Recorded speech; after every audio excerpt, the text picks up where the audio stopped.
Okay, we have four fantastic airline professionals joining us today. I'll quickly introduce the panel before we get into the discussion. I'd like to welcome Andrea Goodpasture. She is the Director of Airport Affairs at Southwest Airlines. Brian O'Neill, Executive Director and CEO, Phoenix Mesa Gateway Airport. Jack McCain, Director, State and Local Government Affairs, American Airlines. And Charlene Reynolds. She is the Interim Director at Sky Harbor International Airport. Thank you so much for joining us this morning, panelists. Jack, we're going to start with you. So I'll read a brief bio here, and then I'll give you the floor. Jack McCain, Reserve Naval Aviator for Helicopter Sea Combat Squadron 85, graduate of the United States Naval Academy and Georgetown School of Foreign Service. He's deployed 4 times in the Pacific, Persian Gulf, and Afghanistan, currently working as American Airlines Director for State and Local Government Affairs for the Western United States. Jack, thank you so much for joining us this morning. I'm going to give the floor over to you as we talk about the airline industry in today's time and climate. Jack? I really need to cut that bio down and should just say... No, I did. I started crossing things off, but it was a little... So I think what the GPEC audience would be most interested in today are big industry trends, and then a little more specifically, what Phoenix has to do with the equation. Big trends, obviously, air travel is depressed.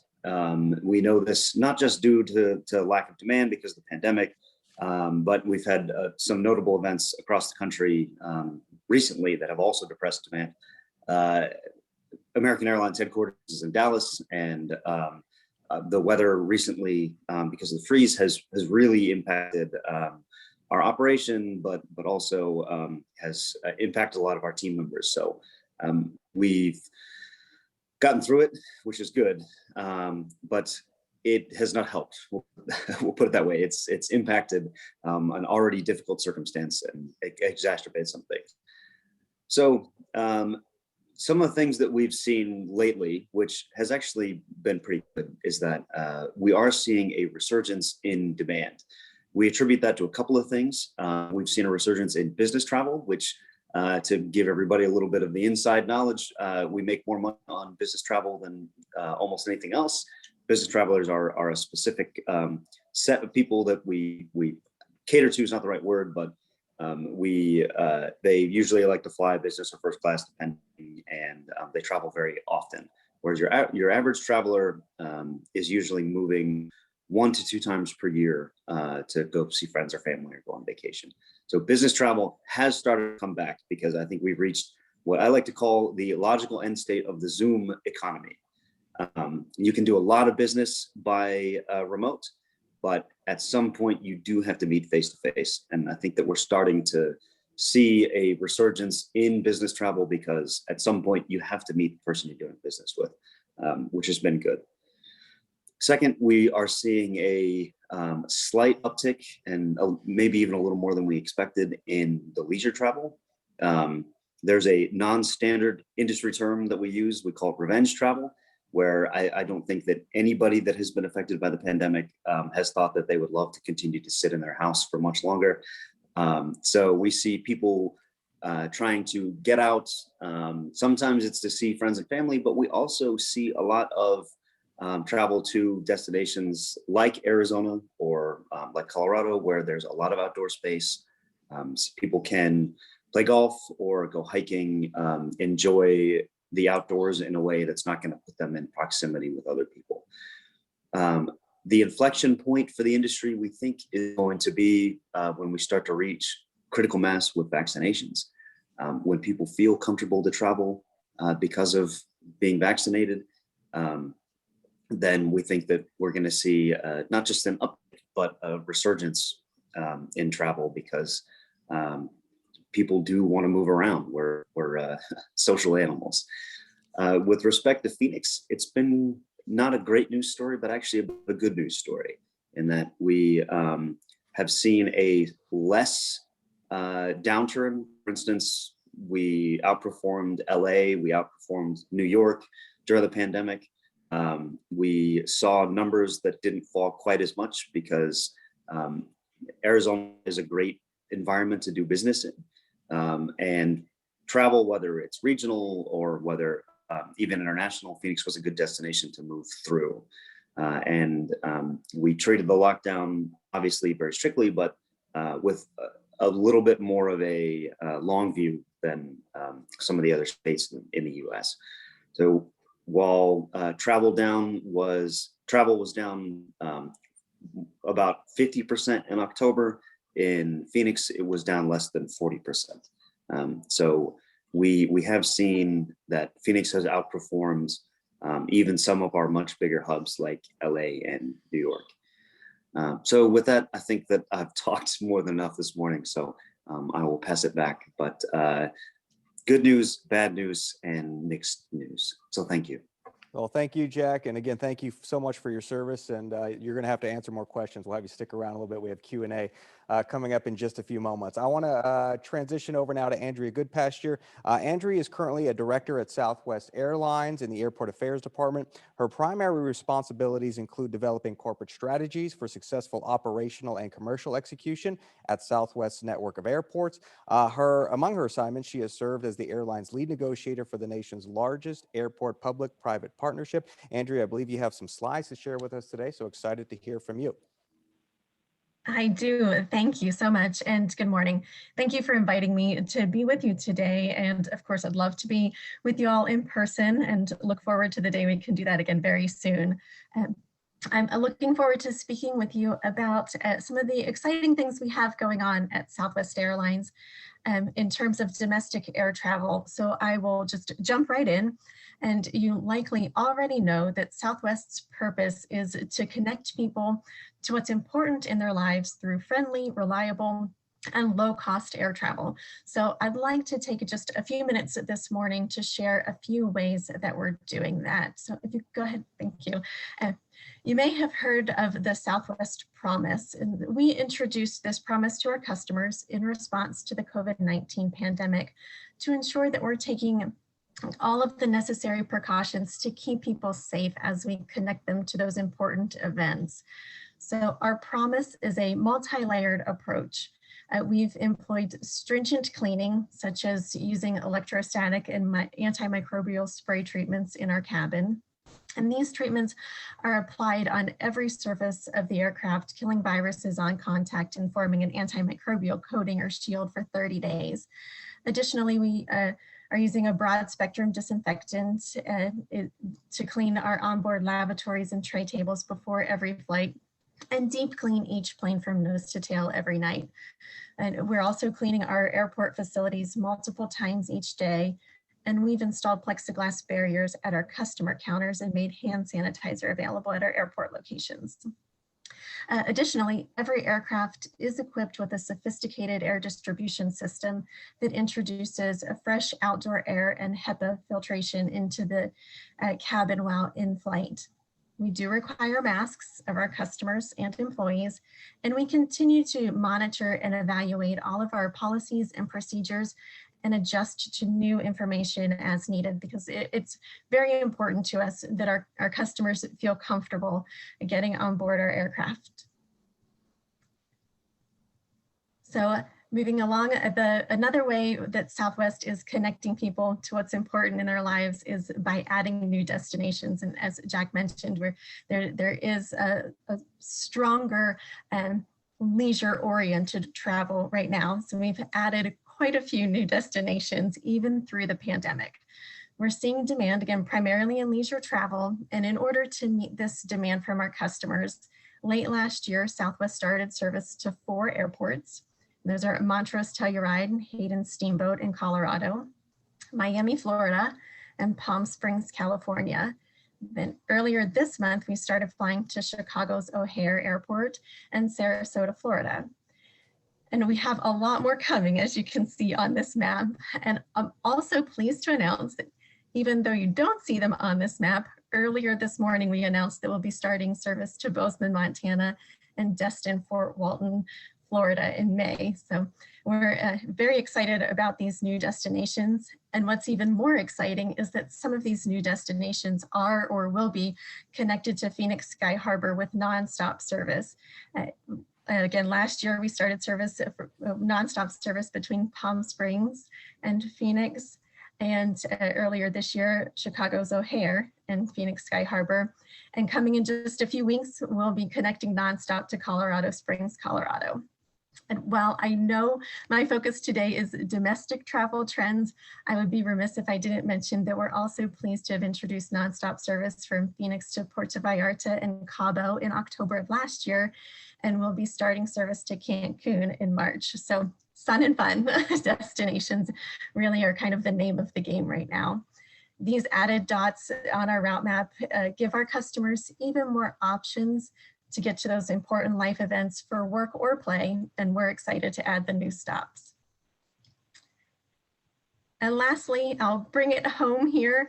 We are excited to be working closely with our partners at Sky Harbor on the construction of a new concourse at Terminal 4, scheduled to be completed next year. I'm sure Charlene will be providing lots of great details on all the things going on at the airport, but this one is special to us, so I wanted to brag on it a little too. This new concourse will add 8 gates to the airport and offer our customers additional ticketing, baggage screening, and baggage claim areas, along with modern concessions to enjoy while they travel.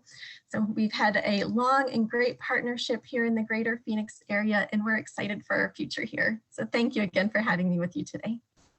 Thank you so much, Andrea, and stick around. We've got some Q&A coming up in just a few moments. Okay, I am now going to bring in Charlene Reynolds. Charlene is the Interim Director of Aviation Services. Charlene has served the city for 15 years, beginning her career as a contract specialist. Prior to joining the Aviation Department, Charlene worked in management services roles and was the Deputy Street Transportation Director. She's the recipient of several distinguished awards for city employees for her work on Take Back Your Neighborhood, Prevent Gun Violence, and the Community and Engagement Task Force Project. Charlene, thank you so much for joining us today. And you have slides as well, so let's turn the floor over to you. I do, Eric. Thank you very much. And thank you for the opportunity to share the great projects going on here at Phoenix Sky Harbor International Airport. The first slide I would like to speak to will be relative to employment. As everyone is aware of, we have been greatly impacted by the pandemic. If you look at the slide in April, we dipped 90% below our employment numbers prior to, well, in comparison to the previous years. And employments are very important because they drive everything that we do here at the airport. It drives our non-aeronautical revenue, such as parking revenues, rental cars, in-terminal concessions. We are slowly recovering, and currently we are seeing about 50% of the level of employment as compared to last year. We are very hopeful with vaccinations that we will have a quicker recovery. If you were to speak to some of the analysts, Moody's in particular, they anticipate that we will fully recover in 2023. We hope that, because that is just an estimate, that we will recover quicker than that, and we are just waiting for the opportunity to welcome more passengers here at Sky Harbor Airport. On the next slide, we do have 2 major projects going on here at Phoenix Sky Harbor Airport. Although we are struggling with the pandemic, we thought it was important to continue on with these major construction projects so that we are ready for our passengers when they are ready to return to the airport. So the first would be Phoenix SkyTrain Phase 2. The purpose of this project is to complete our SkyTrain project. If you travel through Sky Harbor Airport, you know that currently the only way to access SkyTrain is from the east. SkyTrain Phase 2 will complete our system and take you all the way from Terminal 3, where it currently terminates, to our rental car center. And our next major project is the 8th and final concourse here in Terminal 4. So Andrea spoke about this, but I'll give you some more details. Due to the pandemic, we had to defer $800 million in capital projects We do have a 20-year master plan for the future of the airport. And again, it's all about recovery. And as we recover, then we will be implementing those additional CIP projects. Next slide, please. And as I have mentioned briefly before, currently our SkyTrain project starts at 44th Street Station and then terminates at Terminal 3. We are building a brand new 24th Street station. We consider the western half of the airport our new gateway. There will be amenities there for our passengers. We will also have more parking here at the airport. So we are looking very forward to those who used to have to travel from one side of the airport to the other to access SkyTrain, that now, if you're coming from the west, you can drive right into 24th Street Station, hop on SkyTrain, and then make your way to the terminals. Next slide, please. So here's a look at our rental car station. Here's the original design, and then there's the construction image. So we were very happy. A lot of times when you design a project and then you see it built, it does not necessarily mirror the original concept. We will have some branding that is very unique for the SkyTrain station. It includes a lot of public art. And we are very excited to see it open next year and welcome the public to this new rental car station. Next slide, please. So let's talk about the fourth and final concourse in Terminal 4. Again, thank you very much to Southwest Airlines for their commitment to lease 100% of this concourse. It will be a very modern and sleek design. From a concession standpoint, we will have what we are considering some state-of-the-art concepts. We are looking for touchless opportunities in our concessions, because that's what our passengers are looking for. We will also have a freestanding bar at the end of the concourse. So I know our Southwest passengers will be excited about that. We also intend to include what we will call a common use lounge. And so for those business travelers that our airline partners, as Jack stated, cater to, they will have an opportunity to utilize that lounge. And currently, we are in the preparation of what we call our solicitation process for those in-terminal concessions. We will have 4 retail spaces, the lounge, and we will also have 4 food and beverage opportunities in this concourse. So while we are all recovering from this pandemic, we have some great things going on at Phoenix Sky Harbor Airport.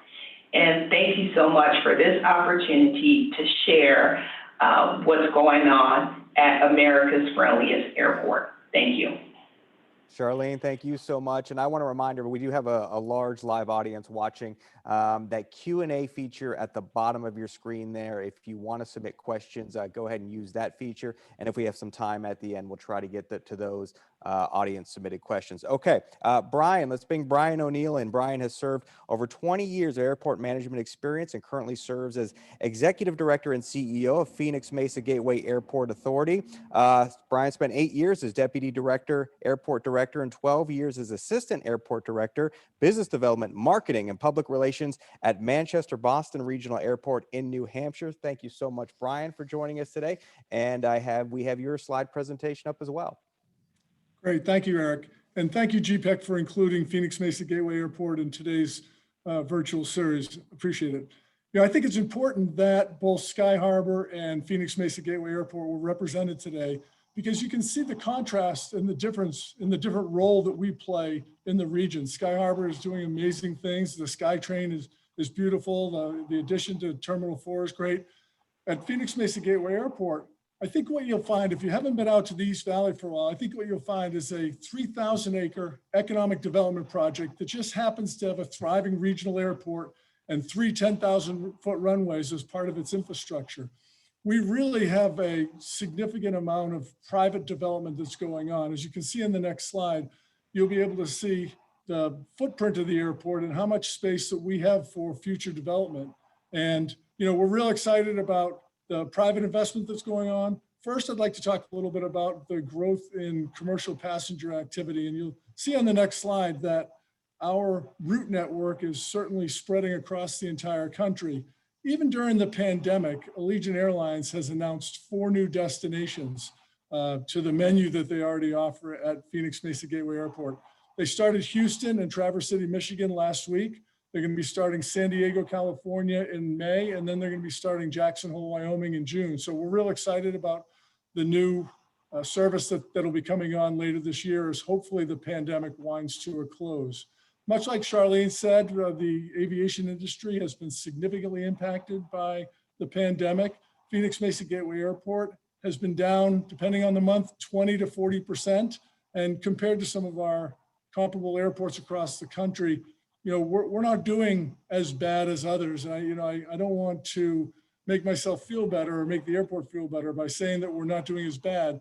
But I think, as Charlene mentioned, leisure air travel has really kind of been the tip of the spear. And since Phoenix Mesa Gateway Airport offers only high quality leisure travel, we've seen that we're going to be leading the nation out of through this recovery.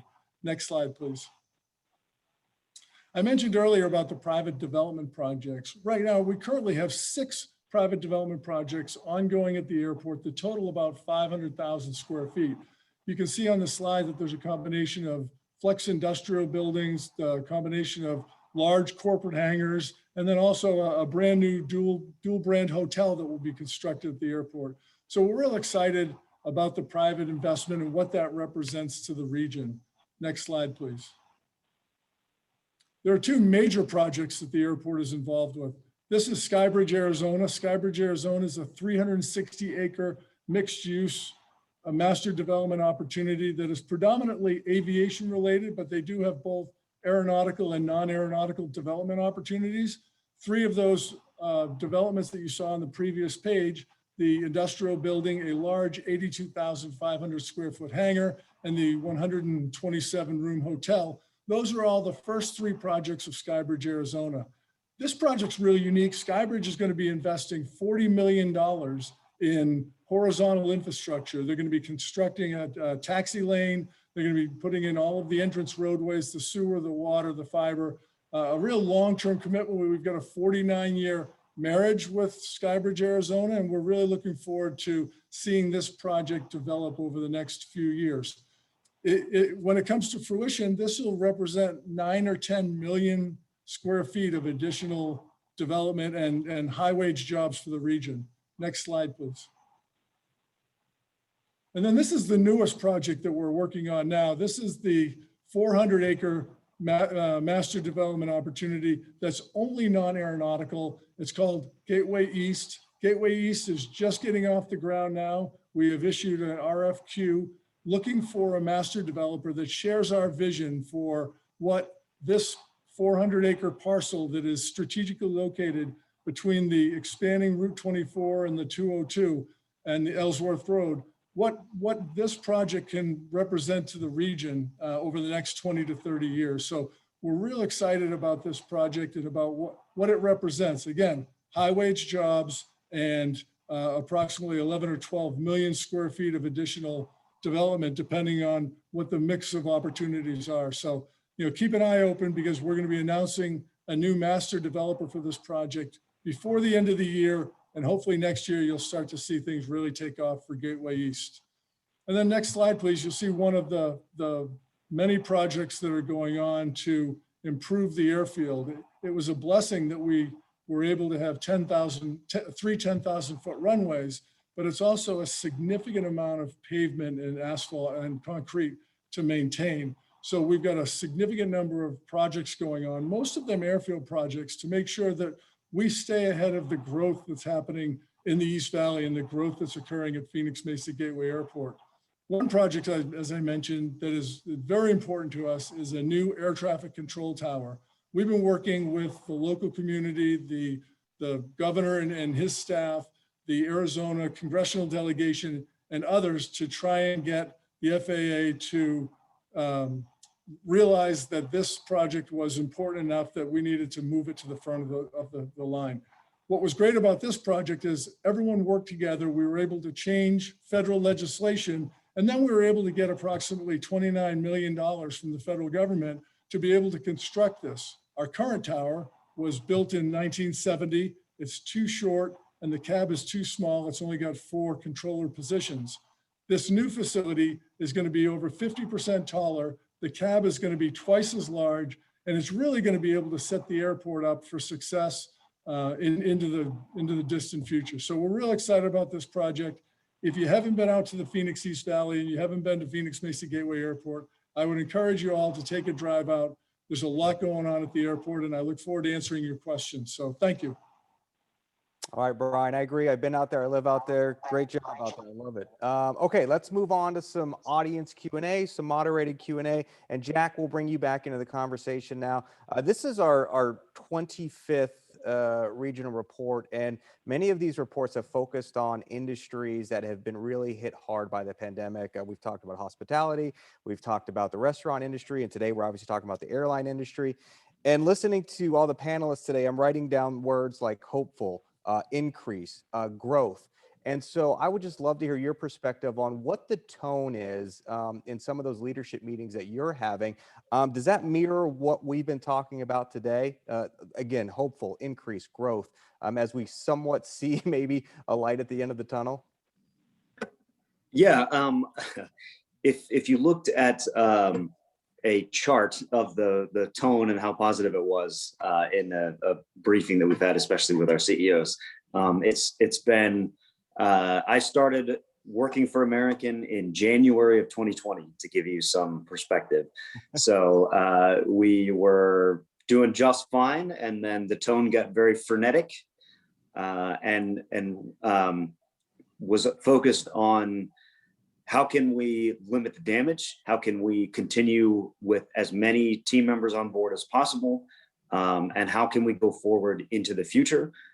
We have a very, very smart vice president who has kind of the Silicon Valley mindset, saying, you know, in every crisis, there's opportunity. How can we expand our network during this period? And a lot of his plans have actually panned out quite well. And as there was obviously PSP 1 and 2, where we were able to keep our team members on board, which was fantastic. And the tone has gradually come up, especially as we've seen vaccination rates go up. So there is still a lot of hope. And you know, being a longtime military person, I love the phrase "hope is not a plan of action," but hope in this environment is very important. And I think, given all circumstances, we still have a ton of liquidity. And sorry for the clock in the background. Can't turn it off.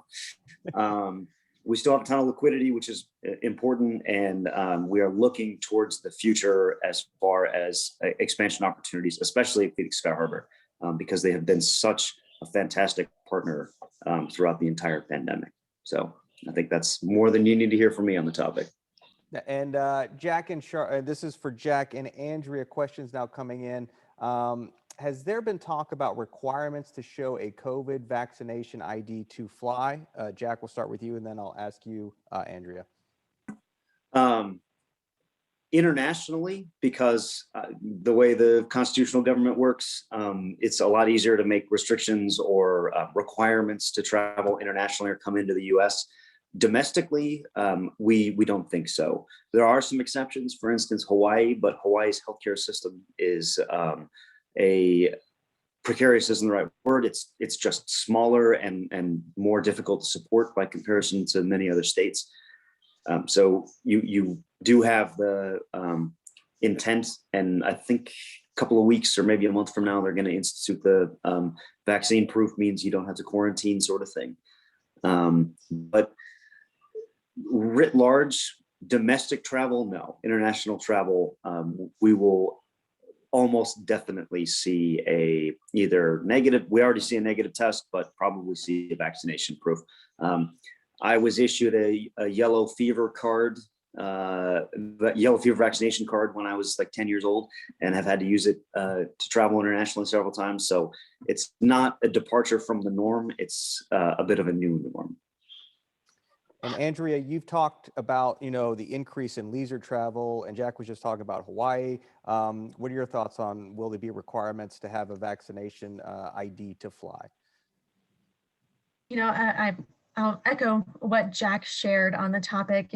We are seeing internationally some different restrictions, specifically with negative testing, specific to testing for inbound US passengers. But I don't, right now we're not hearing things that would indicate that there will be a requirement for vaccination.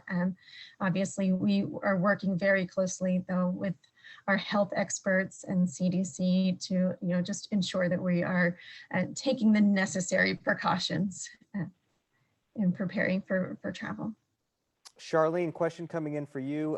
There is a beautiful mural in Terminal 2. Will it be preserved through those through the renovations? Absolutely. And so right now, this week, we have our contractor, we have a specialty art preservationist who is overseeing the work. As we know, it's a huge mural of significant importance here in the Valley. And so we are taking every single precaution in dismantling that mural. And so we will hope in the next month or so, we will have it taken out of Terminal 2, and then it will go into storage, and it will find a new home in our rental car center. And so that's part of the SkyTrain Phase 2. We understand the importance of art in Phoenix. And so we are very, very happy that we could find a way to preserve something so important to many members of our community and find a new home for it within a rental car center. I think that viewer is going to be very excited. Thank you, Charlene. A question for Brian coming in. Brian, can you speak to any current trends with the shipping of freight and any opportunities Arizona can look forward to there? Sure. Excuse me. I talked earlier about Skybridge, Arizona, and part of the allure of Skybridge was they brought with them not only the expertise of aviation and non-aeronautical development, but they brought with them a pilot program called the Certified Cargo Processing Program. And what that program is and what that program does, it allows joint inspection at an inland airport in the United States between both US Customs and Mexican Customs, so that any air cargo bound for Mexico can leave Mesa, Arizona, or can leave Arizona as a domestic product and land at any of the 130 airports across Mexico without having to stop in Mexico City or one of the other 5 airports that has customs and immigration. So I think there's a real opportunity through the Unified Cargo Processing Program to be able to expedite and streamline the transport of air cargo between the United States and Mexico. All right, thanks, Brian. A question coming in for Andrea, and restoring traveler confidence is clearly a key to the recovery of travel, and that was one of your slides there. Other than vaccinations, what do you believe are the other most important efforts to restore traveler confidence? Yeah, no, thank you for that question. As I did talk about, we do have a multi-layered approach to provide for that level of confidence for our customers. We want them to be comfortable in the environment in our environment as they travel. And they spend so much time on board, and we really have focused on making that a clean and safe environment. So our layered approach is really designed to give our customers that level of comfort to get back in the air. And we've heard from customers that the requirement to wear face coverings is of great importance, and we agree that this is an important safety measure. So we made that a requirement for customers and employees very early in the pandemic, and taking those types of measures and listening to our customers, being engaged in that type of dialogue to understand what is important is and always has been kind of foundational to Southwest. Andrea, thank you. Jack, how will the future of airline industries change and evolve? Are there things that are just going to stick around that we've learned during this time that it'll be commonplace moving forward? That's both a good and a tough question, because I think every airline exec would say things will return back to exactly how you left them. Yeah. I think that we will probably, as a society for the near future, be much more aware of virus transition. We will probably keep face masks mandated for quite a while, understandably. But at some point, we usually all get a flu vaccine annually. We'll probably have to add a COVID vaccine on top of that. But do I think it's going to fundamentally change the way the airline industry operates? No, I don't think so. I think that I already said that we're human animals. We want to travel, we want to socialize, we want to see other people. I don't think that that's going to change. And so I think that going forward, that's going to drive us to the exact same places that we were before the pandemic. The US has weathered a pandemic before, 1918 Spanish flu. We were able to rebound as a society, and we're able to make travel and globalization again a positive thing. So will it be exactly as we left it? Maybe not. We'll for instance, vaccination proof is probably going to be a very important thing for at least a very long time. But we will likely see a very fluid experience, much like what you left it. And I know that's a terrible answer, non-answer, but that's the best I'll give you, the best I can give you. Yeah, and I'll bring Charlene and Brian in. Charlene, start from your perspective. What do you think are those things that are going to stick around? So, Eric, I think the things that will stick around is the safety protocols that we have. We early on deployed on-site testing. We also deployed what we would call PPE vending machines, electrostatic cleaning throughout air filtration throughout the terminals. And so, safety has been the number one concern in making people feel comfortable so that they return back to the airport environment. And so, as Jack mentioned, we've never experienced this before. We had 9/11 and a lot of concern about air travel, but we quickly rebounded. And so we have to prepare, as they say, for the worst. We will hope that we would never see anything again like this pandemic, but it changes our operational policies that we could possibly see this again. And so we have received high remarks from our customers relative to cleaning and safety protocols. And I think that is something that we will continue on. And so at some point in time, we're all looking at best practices and what we have learned. We have learned a lot through this pandemic, and we will utilize that in order to serve our customers in the future. Yeah, Brian, same question. I think airports have done a very good job of increasing consumer confidence by some of the measures they put into place when the pandemic broke out last March. I think some of those are going to live into perpetuity. I know that we're talking about the sanitation of high touch areas. We're talking about respecting physical distancing. So I do think that there are going to be modifications made as we continue to develop our terminal with respect to the possibility of a reoccurrence of a pandemic and really the realization that the way that we were doing it before might not have been the most healthy way. And so as we look forward, as I mentioned, the sanitation of high touch areas, we may configure our airline hold rooms a little bit differently. We may do something different with the public areas, but I do think that what we do in the future, as far as planning for new facilities, we're going to keep in mind what we've been through for the last year. Brian, a question just came in as we were speaking. With the growth going on in the East Valley, is the Phoenix Mesa Airport looking to bring in any other airlines?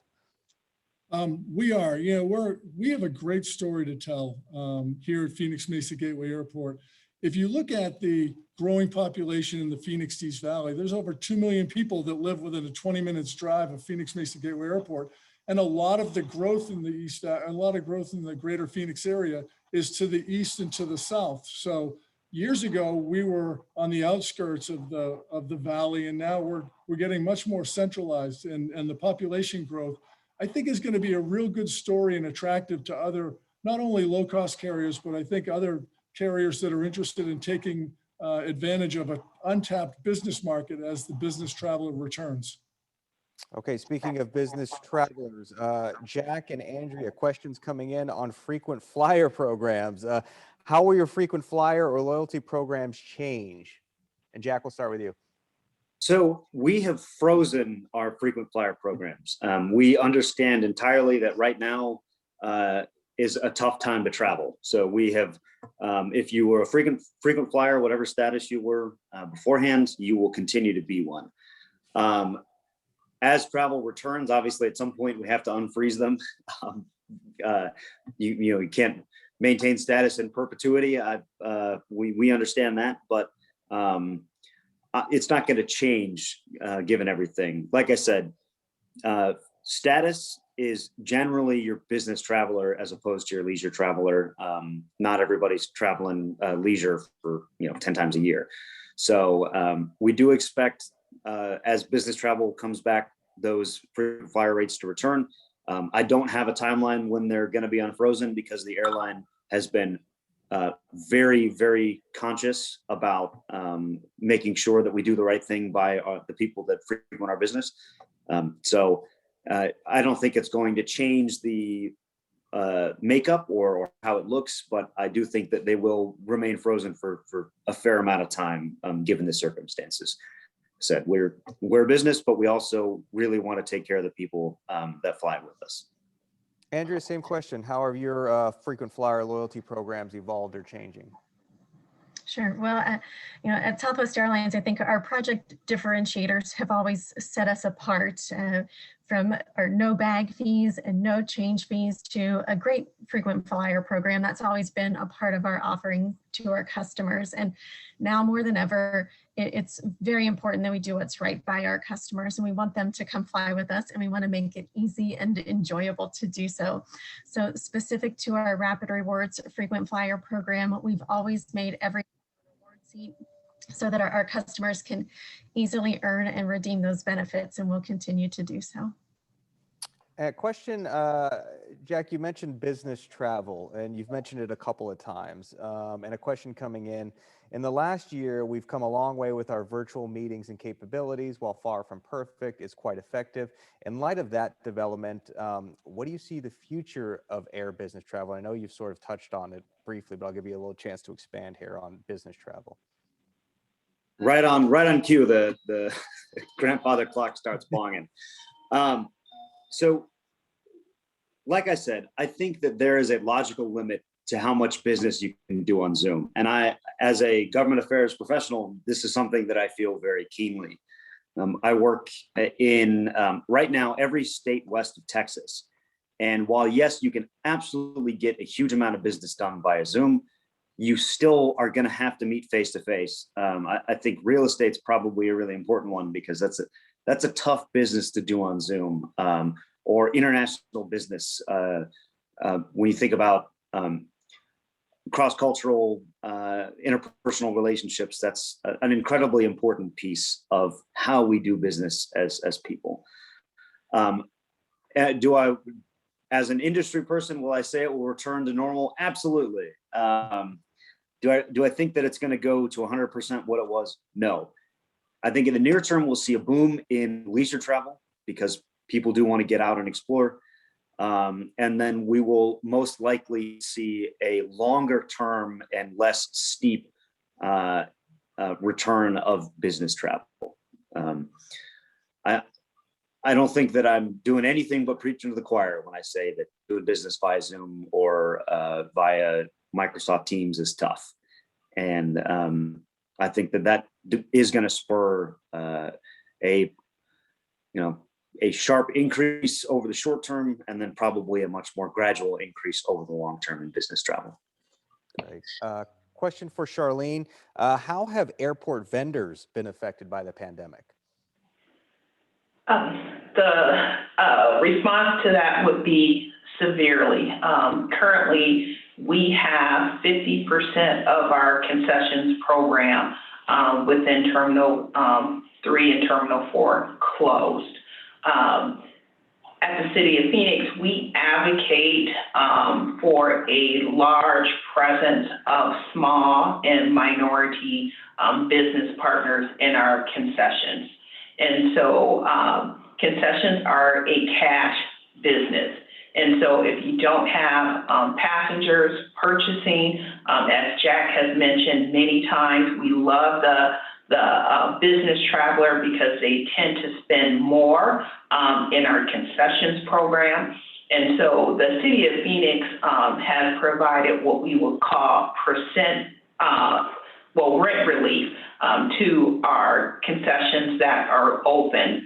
We have also received recently a $5 million allocation from CARES Act 2 to help our concession partners. Unfortunately, we may not see the return of all our concession partners that we have today. So we are working with them, allowing them to have limited operating hours. We are working with them relative to any kind of special financing that is out there available to them, but they have been severely impacted. And we are just hoping, again, for the business and leisure travel segment to return so those businesses can become viable again. One more follow-up for you, Charlene, and Brian as well. Given the rapid growth, and Brian was talking about the East Valley, given the rapid growth of the greater Phoenix region, are our airport services in a position to handle higher capacity, I guess, when we come out the other end of this? So, Eric, certainly that's in our 20-year master plan. Building additional capacity is one reason why we are building the new concourse in S1 in Terminal 4. Also, we are planning for sometime in the future a new Western terminal that's in our master plan. And so we are preparing ourselves for the return and the expansion of travel. So we have a plan in place. We're just ready to execute so we can serve the traveling public. Brian, same question.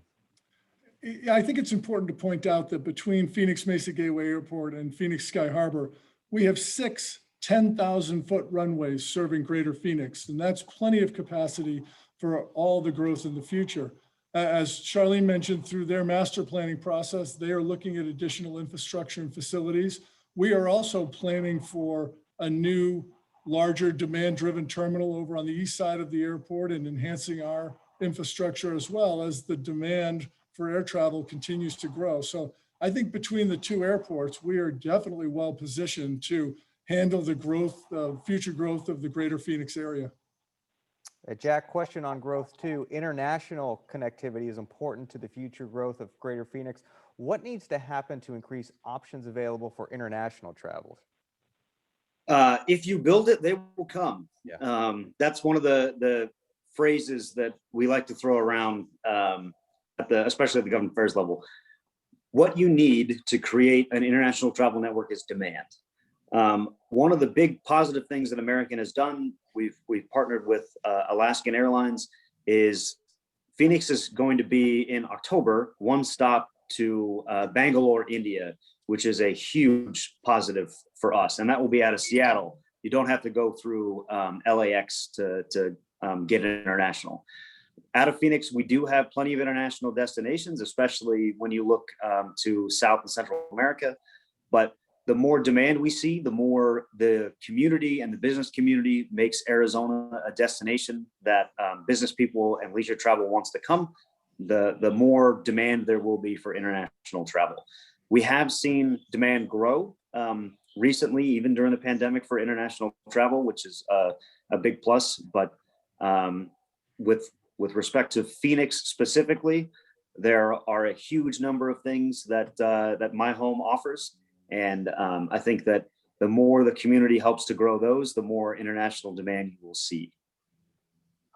Speaking of demand, Andrea, good question here. What are the needs versus wants of travelers that you're seeing right now?